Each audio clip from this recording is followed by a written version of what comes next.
Back to our YouTube channel में आपका स्वागत है। जेकेएसएसबी की तरफ से अब जो रिक्रूटमेंट का यानी एग्जाम्स का जो सिलसिला है वो शुरू हो चुका है। हमने देखा कि पहले जेई सिविल्स का एग्ज़ाम, उससे पहले जेई जो मैकेनिकल का एग्ज़ाम हुआ और उसके बाद फिर वीएलडब्ल्यू का एग्ज़ाम और फा का भी एग्ज़ाम आने वाले दिनों में लेने वाली है जेकेएसएसबी। उसके बाद फिर पिछले कुछ दिनों से 2-3 दिनों से हमने इस बारे में बात नहीं की, हमने नहीं चाहा कि इस बारे में बात करेंगे हम। लेकिन अब हद हो चुकी है। हद यहाँ तक हो चुकी है कि इस बारे में बात करना बहुत ज़रूरी है। आपको आगे पता चलेगा कि रीज़न क्या है कि क्यों हम इस पे बात करने वाले हैं। पहले आम बात करते हैं, जेकेएसएसबी नायब तहसीलदार का जो वैकेंसीज़ है, वो आपको पता है कि कितनी है? अगर नहीं भी पता तो वो हम आगे आपको बताएँगे, आज क्लियर करेंगे इस बात को। कम से कम 2-3 दिन हो गए जब से ये सोशल मीडिया डिफरेंट हैंडल्स पे बताया जा रहा है कि 1200 पोस्ट्स आने वाले हैं। पटवारी भी इसमें शामिल किया गया है, नायब तहसीलदार के अलग से 1200 पोस्ट से। तो ये कब से स्टार्ट हुआ, किसने ट्वीट किया था या कहाँ पे कुछ चीज़ें हुई थी, ये बात हम आप तक पहुँचाएँगे। आपसे रिक्वेस्ट है, अगर आप चैनल पे नए हो, चैनल को सब्सक्राइब, वीडियो को लाइक करना ना भूलिएगा और अपने दोस्तों के साथ ज़रूर इस चीज़ को शेयर कर लीजिएगा। देखिएगा, पहले एलिजिबिलिटी की बात करते हैं। एलिजिबिलिटी में एक बदलाव सा देखा गया है। एक बहुत बड़ा बदलाव, शायद आप लोगों को पता भी होगा।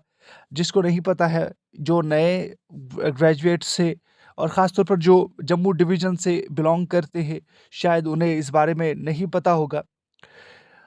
पहले उर्दू हुआ करता था क्वालिफाइंग, यानी उर्दू में एक तरह से आपकी टेस्ट की जाती थी नॉलेज, जब आप नायब तहसीलदार के लिए आप लोग अप्लाई करते थे। लेकिन अब उर्दू इज़ नॉट कंपल्सरी।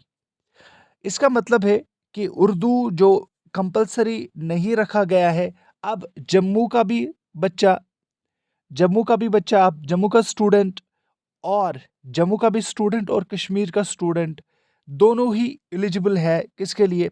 नायब तहसीलदार एग्ज़ाम के लिए। और इसकी क्वालिफ़िकेशन जो है, वो मिनिमम क्वालिफ़िकेशन आपकी ग्रेजुएशन होनी है। किसी भी फ़ील्ड में आप ग्रेजुएट हो, ग्रेजुएशन होना बहुत ज़रूरी है। पहले कंपल्सरी था उर्दू होना और उर्दू की नॉलेज होना, लेकिन जब अब कंप्लीटली रिक्रूटमेंट रूल्स में चेंज आ चुकी है।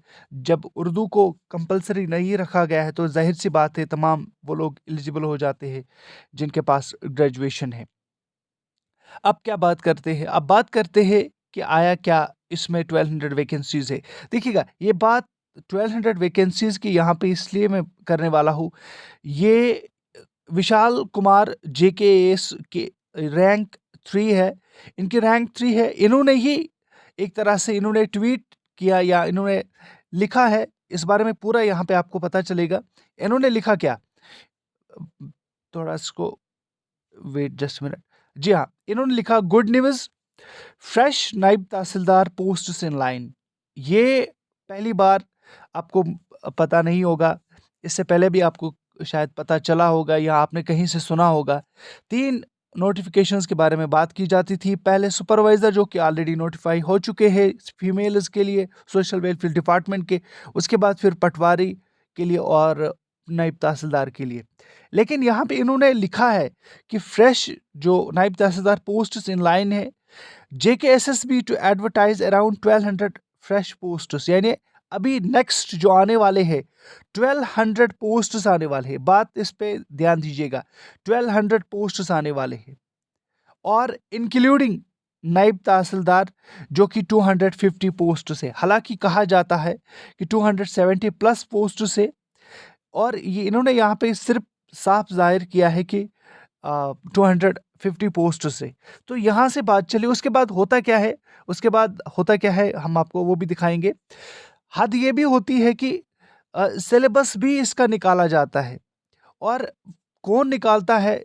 डिफरेंट प्लेटफॉर्म्स में आजकल आप लोगों को देखने को मिलता है कि डिफरेंट चैनल्स है।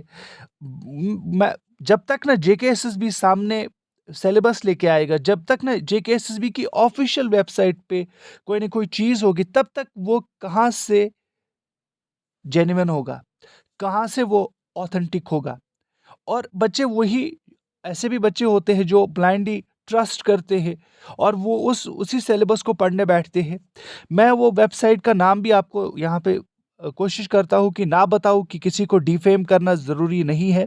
हाँ, मैं आपको दिखाऊँगा कि ये किस वेबसाइट पे उन्होंने जो है वो पोस्ट किया था। तो चलिए उसी वेबसाइट पे चलते हैं और बाद में फिर इसी के ऊपर फ़ोकस करते हैं।